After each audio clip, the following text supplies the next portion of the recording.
I used to believe marriage was built on love, the kind you protect with your life. I thought if I gave enough, love would fill the gaps. Emily used to smile when I said things like, "I choose you," but her eyes always looked past me. "You're too emotional," she said once, adjusting her watch. "Life isn't a movie." I laughed it off. "Love isn't a joke." "It shouldn't be the main thing," she replied. That was the first red flag I folded into my pocket. I worked late, paid every bill, and told myself commitment was love. Emily called it security. "Stability matters," she said during dinner. "Love fades." I put down my fork. "Not if you protect it." She shrugged. "You worry too much." Daniel noticed before I did. "She talks like she's planning an exit," he said over coffee. "You're projecting," I answered. "You're defending," he corrected. I changed the subject. Emily started keeping lists. "We need to optimize," she said. "Our marriage isn't a business," I said. "Everything is," she replied. I kissed her forehead. She didn't look up. One night, I asked, "Do you love me?" She paused. "That's a heavy question." "It's a simple one," I said. "Love doesn't keep lights on," she said. My chest tightened. Daniel called later. "If she ever says she married you for comfort, believe her," he said. I told him I was happy. Emily proved him right. We stood in the kitchen. "I chose you because you're safe," she said. "That's love," I answered. She shook her head. "No." "Then why me?" "Because stability lasts," she said. "Love doesn't." Something broke quietly inside me. I realized I was alone in a marriage that felt negotiated. I slept beside her, staring at the ceiling, listening to her breathe. "This is normal," I told myself. "It's practical," she told me the next morning. I watched her leave for work without a kiss. "Dinner?" I asked. "I have plans," she said. "With me?" She hesitated. "Not tonight." Daniel texted. "You okay?" I replied, "Yeah." It was a lie I was getting good at. That night, I stood in the living room holding our wedding photo. "You look happy there," I said out loud. Emily walked in. "Why are you staring at that?" "Because I thought it meant something." "It did," she said. "At the time." "And now?" She exhaled. "I married you for stability, not love. I thought you understood." The words landed softly and destroyed everything. I wasn't trying to listen. I was just walking past the study when I heard Emily say my name. "He doesn't suspect anything," she said softly. I stopped. My hand froze on the doorframe. "You promised," a man's voice said through the phone. "I know, Ryan," she replied. "Just be patient."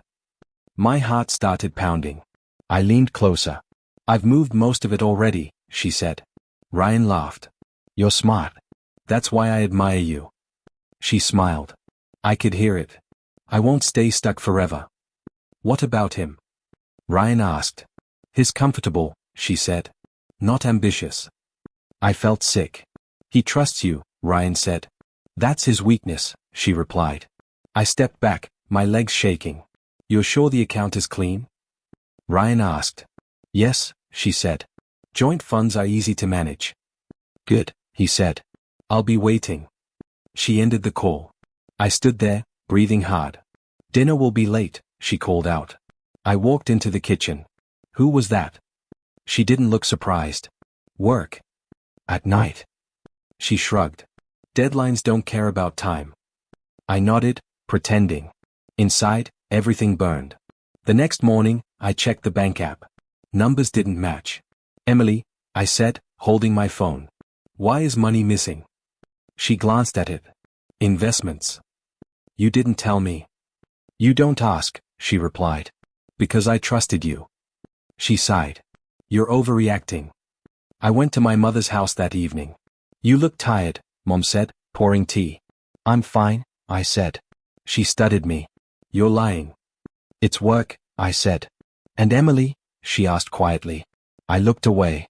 "She's distant," I admitted. Mom reached for my hand. "Something feels wrong." "I don't know," I said. "Listen to your heart," she said. "My heart got me here," I replied. That night, Emily came home late again. "We need to talk," I said. "Can it wait?" she asked. "No." She crossed her arms. "Okay." "I heard you," I said. Her eyes narrowed. "Heard what?" "The call." Ryan. The money. Silence filled the room. You went through my things? She asked. I overheard you, I said. She laughed once. So? So you're planning to leave? She shrugged. Eventually. You used me, I said. I married you, she replied. For stability, I said. Yes, she said calmly. I loved you. That was your choice, she said. What about guilt? She tilted her head. Why would I feel guilty? You destroyed us. There was no us, she said. I felt rage rise. You lied every day. I was honest from the start, she said. You said love didn't matter. And it doesn't, she replied. I stared at her. How can you say that? Because marriage is a partnership, she said. Not a fairy tale. I trusted you with my life. You trusted wrong, she said. My voice broke. Did you ever care? She paused. You were useful. The word cut deeper than anger. I gave you everything, I said. And I used it wisely, she replied. I laughed bitterly. So this is it. For now, she said. You don't feel sorry? No, she answered. Love doesn't matter in marriage. The room felt smaller. I realized the woman I defended never existed. The house felt different after that night, like the walls had chosen sides. Emily stopped pretending. You can sleep on the couch, she said. This is my house too, I replied. Not emotionally, she said. Silence replaced warmth. Days passed with clipped sentences. Dinner? I asked once. Order something, she replied. I watched her walk past me like I was furniture. You don't even look at me, I said. There's nothing to see, she answered. I started questioning everything. Was I ever enough? I asked myself. Emily answered without hearing the question. You're too soft, she said during an argument.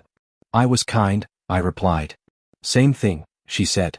Her cousin Lena visited one afternoon. Hey, Lena said gently. Hi, I replied. Emily rolled her eyes. Don't start. I'm not here to pick sides, Lena said. Good, Emily replied. Lena looked at me. You okay? I'm surviving, I said. Emily laughed. Barely. That night, Emily didn't come to bed. Where were you? I asked. Out, she said. With him? She smiled. Does it matter? Yes, I said. Not anymore, she replied. Her words replayed in my head. You're replaceable, she told me during another fight. I built this life, I said. And I can rebuild it, she replied. I stared at her. Without me. She shrugged. Easily. Lena tried once.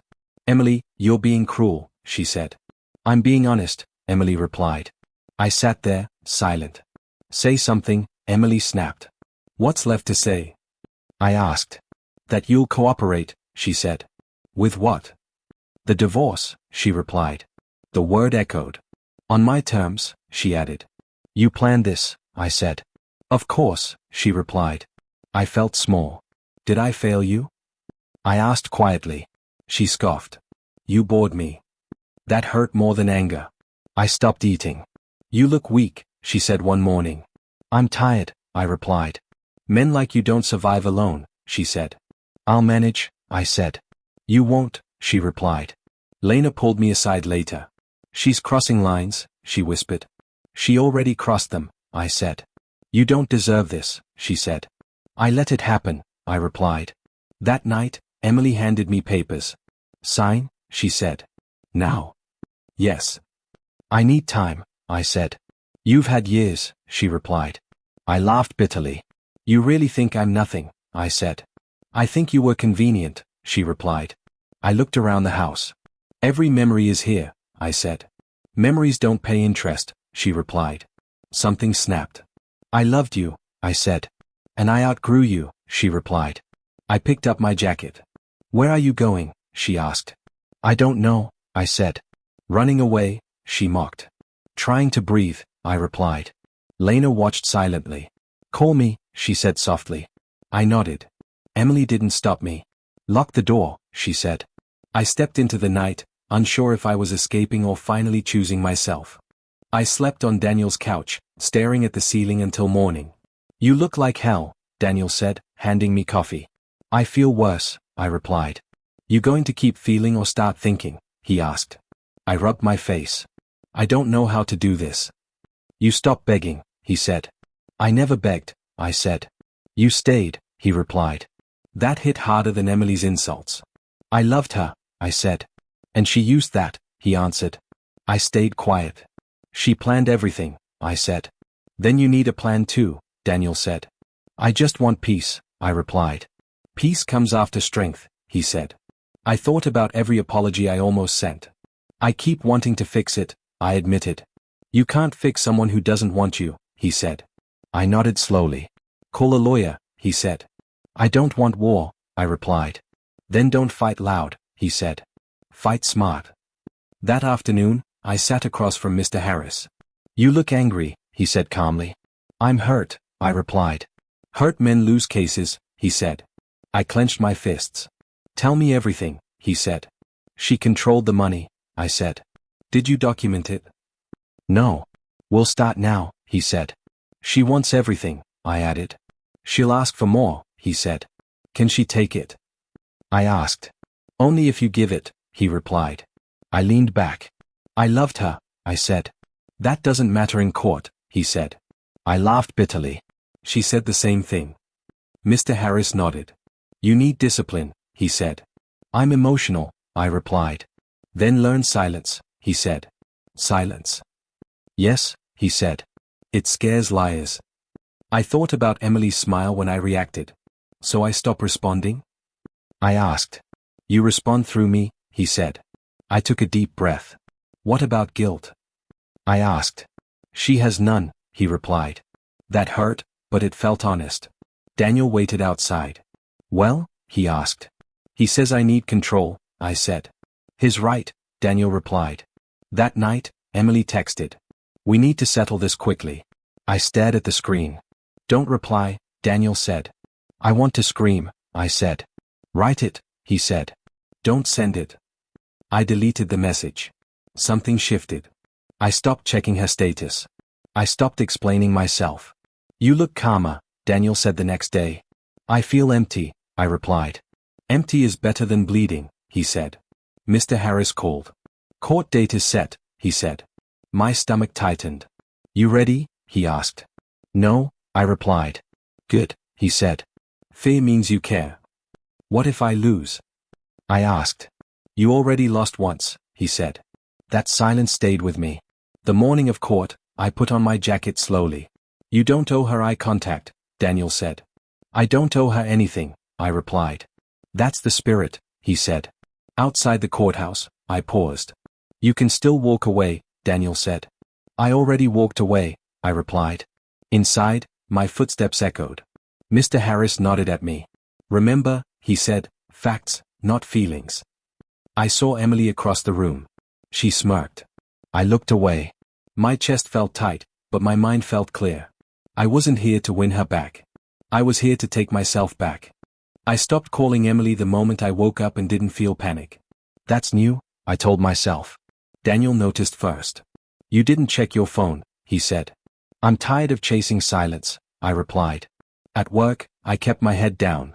You're quiet today, Sophia said from across the desk. I'm focused, I replied. She nodded. That's better than loud pain. Emily texted that afternoon. We need to discuss finances. I stared at the screen. Don't reply, Daniel said over the phone. I won't, I replied. I didn't. That night, another message came. Why are you ignoring me? I deleted it. The silence felt strange, but powerful. The next morning, Sophia handed me a file. You're doing well, she said. I'm just working, I replied. Sometimes that's healing, she said. Emily called during lunch. I let it ring. She's not used to this, Daniel said later. She made me used to worse, I replied. At home, I cooked for myself. You look lighter, Daniel said. I stopped explaining, I replied. Emily showed up at my office 2 days later. We need to talk, she said sharply. Email my lawyer, I replied. Her eyes widened. You're being childish, she said. I'm being careful, I replied. She laughed nervously. You think silence scares me? It's not for you, I said. She left without another word. Sophia watched from her desk. That looked intense, she said. I'm done reacting, I replied. She smiled slightly. A week passed. Emily texted again. Ryan is having issues. The accounts are frozen. I didn't respond. Daniel raised an eyebrow. Karma's warming up. I'm not celebrating, I replied. Good, he said. Sophia asked me out for coffee. As friends, she said. Sure, I replied. You seem different, she said over coffee. I learned quiet, I replied. That's rare, she said. Emily called again that night. I watched the phone vibrate. Answer. Daniel asked. No, I replied. The calls kept coming. Why won't you talk to me? Her voicemail said. I erased it. Mr. Harris called the next morning. Her financial trail is messy, he said. She's panicking, I replied. Yes, he said. At work, Sophia noticed my hands shaking. You okay? She asked. I'm steady, I replied. She nodded. If you need space, take it. That respect felt unfamiliar. Emily sent one last message that night. Please. I didn't reply. At midnight, my phone rang. I answered without speaking. Why won't you fight me? Emily asked, her voice uneven. I'm done fighting, I replied. This isn't like you, she said. People change, I replied. You're punishing me, she said. I'm protecting myself, I replied. She inhaled sharply. Ryan left, she said. I stayed silent. The money is stuck, she whispered. I closed my eyes. Say something, she begged. I have nothing to say, I replied. Her voice trembled. Please, she said. For the first time, I heard fear. I ended the call. The courtroom felt colder than the night I left the house. Stay calm, Mr. Harris whispered. I replied, surprised it was true. Emily sat across from me, confident, composed. She glanced at me. You look tired. I'm focused, I said. Judge Collins entered, and everyone stood. Sit, he said firmly. His voice carried weight. Let's proceed, he added. Emily's lawyer smiled. Your Honor, this is a simple division, he said. Mr. Harris stood. It's not. Emily shifted in her seat. Explain, Judge Collins said. Hidden transfers, Mr. Harris replied. Emily scoffed. Joint accounts moved without consent, Mr. Harris continued. That's not illegal, her lawyer said. It is when concealed, Mr. Harris replied. I watched Emily's smile fade. Ms. Emily, Judge Collins said, did you authorize these alone? She hesitated. Yes. Without disclosure. Yes, she said quietly. My chest tightened, then eased. Where is Mr. Ryan? Judge Collins asked. Her lawyer cleared his throat. He is unavailable, he said. Unavailable how? The judge asked. Unreachable, he admitted. I almost laughed. So the financial partner vanished, Mr. Harris said. Emily looked at me, panic flickering. Look at me, she mouthed. I didn't. Ms. Emily, Judge Collins said, you denied this relationship. I didn't think it mattered, she said. It matters, he replied. Her voice cracked. I was planning ahead. At whose expense? Mr. Harris asked. She stayed silent. Answer, Judge Collins said. At his, she whispered. The room shifted. Emily's lawyer tried again. She was protecting herself, he said. By deception, Mr. Harris replied. Judge Collins nodded slowly. Intent matters, he said. Emily finally looked at me. Say something, she whispered. I stayed still. You promised stability, she said under her breath. I gave you honesty, I replied quietly. Her eyes widened. Mr. Ryan withdrew funds, Mr. Harris continued. Without my client's knowledge, he added. Emily shook her head. He wouldn't. He already did, Mr. Harris said. Judge Collins leaned forward. So you were abandoned, he said. Her confidence collapsed. That's not fair, she said. You planned to leave, the judge replied. Yes, she said softly. Then you planned alone, he said. I felt something loosen inside me. Emily's lawyer whispered urgently to her. She didn't respond. Any further statements? Judge Collins asked. Emily stood suddenly. I did what I had to, she said. To secure myself, she added. And what about him? The judge asked, gesturing toward me. She looked at me fully now. You were safe, she said. I met her eyes for the first time. I was loyal, I said. Judge Collins raised a hand. That's enough, he said. He reviewed the documents silently. Every second felt heavy. Emily's hands trembled. You underestimated this court, Judge Collins said. And your husband, he added. Her face drained of color. I didn't think he'd fight, she whispered. I didn't fight, I said. I prepared. Judge Collins nodded. This court recognizes manipulation, he said. Assets will be reviewed, he continued. Emily sank into her chair. I felt anger rise, then fade. Relief followed. Emily stared at me again. You planned this, she said. No, I replied. You forced it, she whispered. You chose it, I said. Her lips parted, no words came. Judge Collins stood. Court is adjourned, he said. The gavel struck. Emily remained seated. I stood, steady. As I walked past her, she spoke softly. I misjudged you. I didn't stop. She had already lost control. She followed me outside the courtroom, heels clicking fast behind me. Wait, Emily said. I stopped but didn't turn around. Please, she added.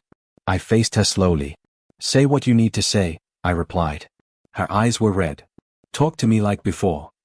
There is no before, I said. She stepped closer. I didn't know it would end like this. You planned it to end, I replied. I didn't plan the pain, she said. That was always included, I said. She swallowed hard. I was wrong, she said.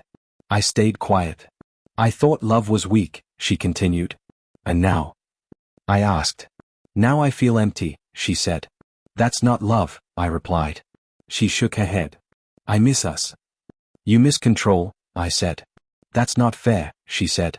Neither was using me, I replied. She reached for my arm. Don't, I said calmly. She pulled back. I see things clearly now, she said. You see consequences, I replied. Tears rolled down her face. I lost everything, she said. You gambled everything, I replied. She looked at me desperately. Ryan is gone, she said. I know, I replied. The money is frozen, she whispered. I know, I said again. And you? She asked. What about me? You're cold, she said. I'm healed enough to stop bleeding, I replied. She laughed weakly. You always had words. You never listened, I said. She took a deep breath. I think I loved you, she said.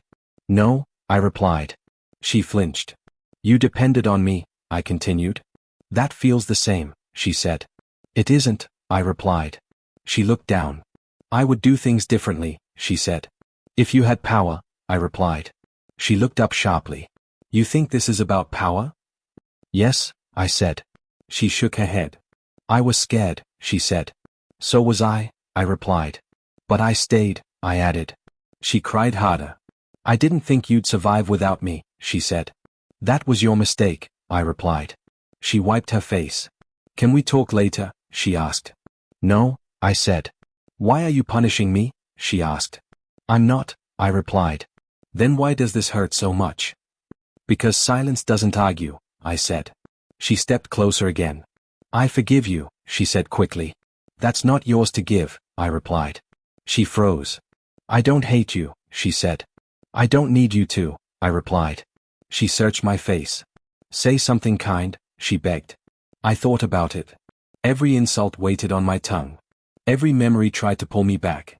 I hope you learn, I said finally. Her shoulders collapsed. That's it, she asked. That's mercy, I replied.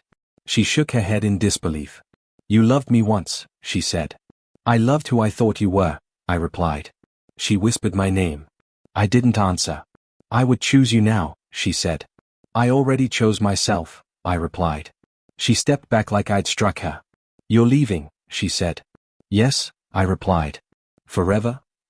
From this, I said. I turned away. Don't walk away, she cried.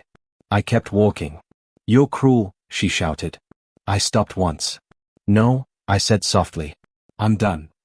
I walked into the street, heart heavy but steady. Behind me, she sobbed. I didn't look back.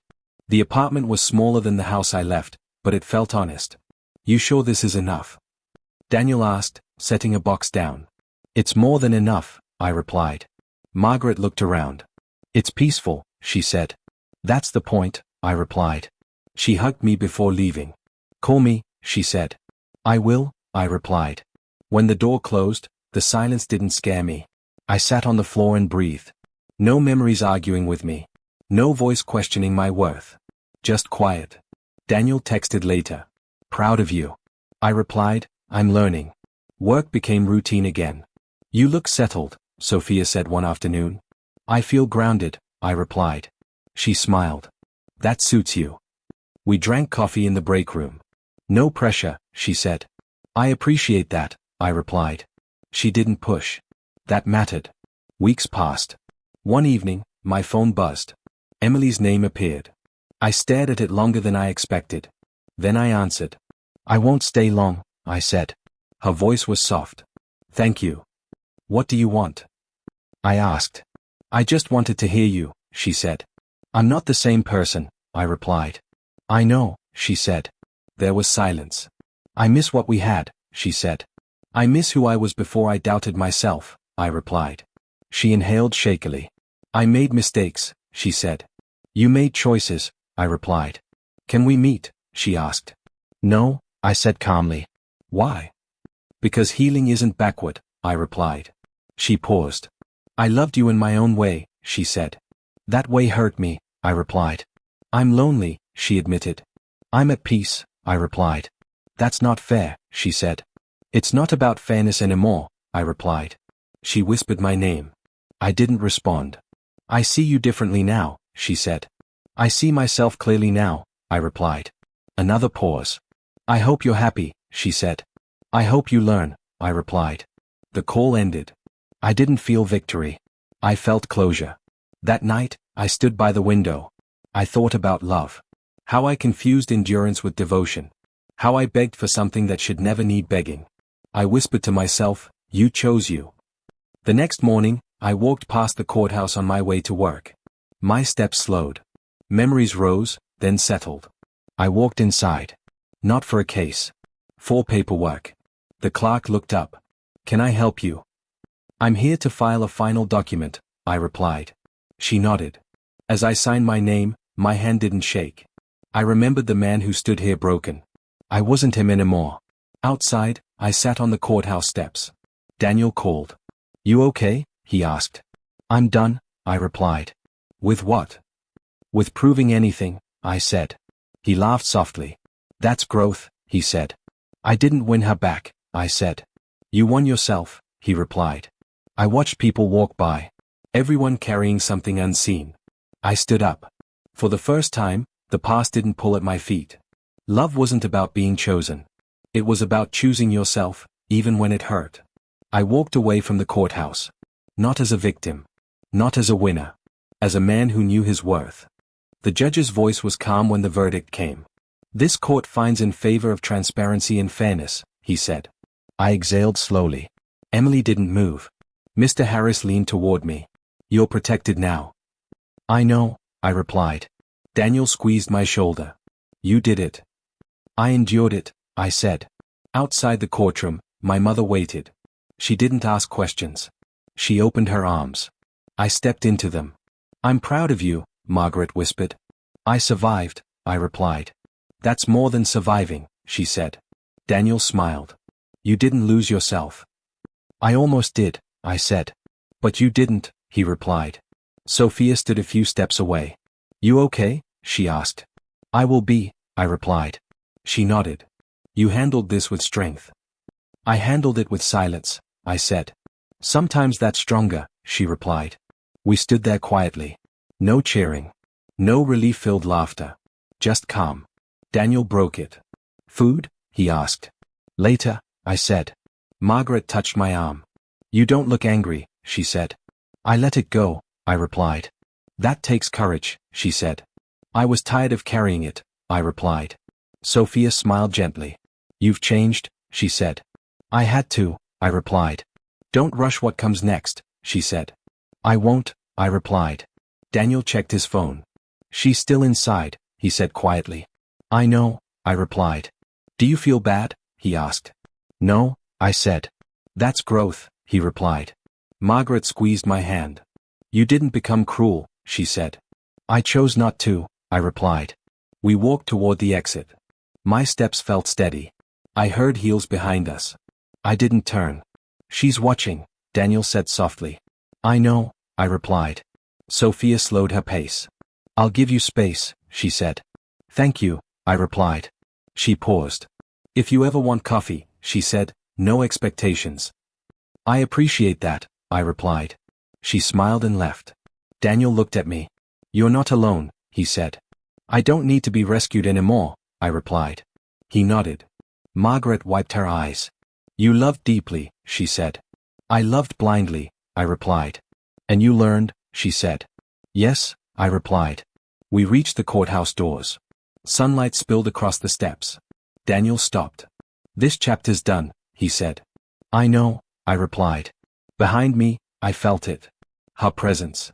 I turned just enough to see Emily standing alone. She didn't follow. She didn't speak. Her eyes searched my face. I gave her nothing. Not anger. Not forgiveness. Just distance. Daniel watched her. She looked small, he said. She chose that, I replied. Margaret whispered, let's go. I nodded. As we walked away, I felt lighter. Not happy. Not broken. Balanced. I didn't win revenge. I won peace. I reached the car and paused once more. Emily still stood there. Alone. I didn't wave. I didn't hesitate. I opened the door. Daniel started the engine. Margaret rested her head back. Where to now? Daniel asked. Forward, I replied. The courthouse faded behind us. I didn't look back again.